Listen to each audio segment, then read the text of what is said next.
Well, here you have it. I only used 3 of the bars because I'm really short.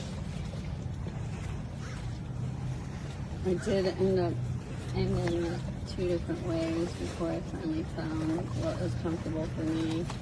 Tried this front and back.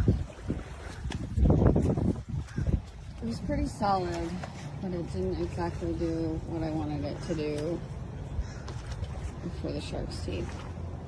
But definitely a great scoop, and we're going to try it out at the beach.